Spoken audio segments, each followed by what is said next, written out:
অসমৰ ফুটবল ইতিহাসত আজি এক ইতিহাস সৃষ্টি হ'ল। অল ইণ্ডিয়া ফুটবল ফেডাৰেশ্যনৰ যি কম্পিটিশ্যন মেনেজমেণ্ট ছিষ্টেম CMS বুলি কয়, তাত অন্তৰ্ভুক্ত হোৱা প্ৰথমখন অসমৰ টুৰ্ণামেণ্ট হ'ল ASPL Assam state premier league 2023-24।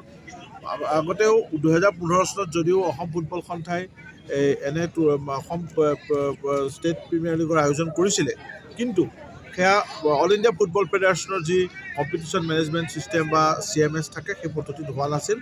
প্ৰথমবাৰ কাৰণে অসম ফুটবল সন্থাই 1946 চনতে অসম ফুটবল সন্থা প্ৰতিষ্ঠা হৈছিল আৰু প্ৰথমবাৰ কাৰণে এইবাৰ এই টুৰ্ণামেণ্ট আৰম্ভ হ'ল। আৰু মই তাৰ কাৰণে প্ৰধানকৈ অসম ফুটবল সন্থা আমাৰ সভাপতি নৱকুমাৰ দলে, সম্পাদক চাংৰাং বৰ্মা ডাঙৰীয়া প্ৰমুখ্যে মই বঙাইগাঁও জিলা ক্ৰীড়া সন্থাৰ সভাপতি ভনীভূষণ চৌধুৰী ডাঙৰীয়া আৰু তাৰ সমূহ বিষয়ববীয়াক বঙাইগাঁও জিলা ক্ৰীড়া সন্থাৰ আন্তৰিক ধন্যবাদ জনাইছোঁ, কৃতজ্ঞতা জনাইছোঁ, অভিনন্দন জনাইছোঁ।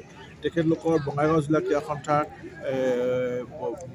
সহযোগিতা অবিহনে আমি আজি এনেকুৱা এটা সুন্দৰ পৰিৱেশত আমি অসম ষ্টেট প্ৰিমিয়াৰ লীগ আমি আজি আৰম্ভ কৰিব নোৱাৰিলোঁ হয়।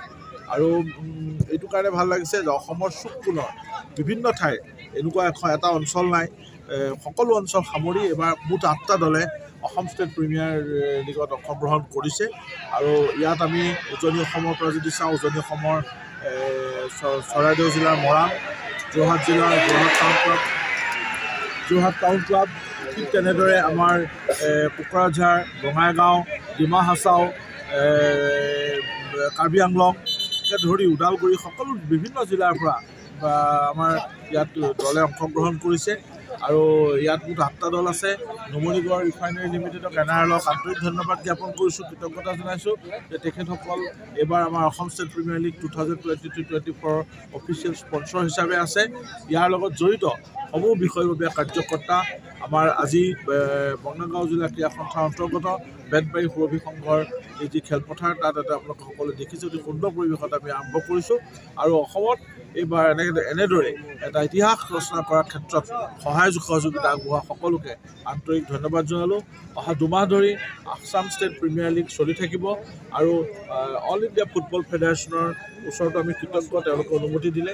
তাতকৈ ডাঙৰ কথাটো যে এইবাৰ এই অসম ষ্টেট প্ৰিমিয়াৰ লীগে অসমৰ থলুৱা দলক, অসমৰ স্থানীয় দলক প্ৰথমবাৰৰ কাৰণে এনেদৰে আমি যিটো ইণ্ডিয়ান লীগ বুলি কওঁ বা ISL বুলি কওঁ, ISL যোৱাৰ পথটো প্ৰশস্ত কৰি দিলোঁ। কাৰণ ইয়াত যিবিলাক দলে চূড়ান্ত বিজয়ী হ'ব বা ৰানাৰ্ছ আপ হ'ব, তেওঁলোকৰ পৰা 2টা দলে এইবাৰ আই লীগ 3rd ডিভিজন খেলাৰ, অল ইণ্ডিয়া ফুটবল ফেডাৰেশ্যনৰ অহাটো ছিজনত আই লীগ 3rd ডিভিজন খেলাৰ সুযোগ লাভ কৰিব।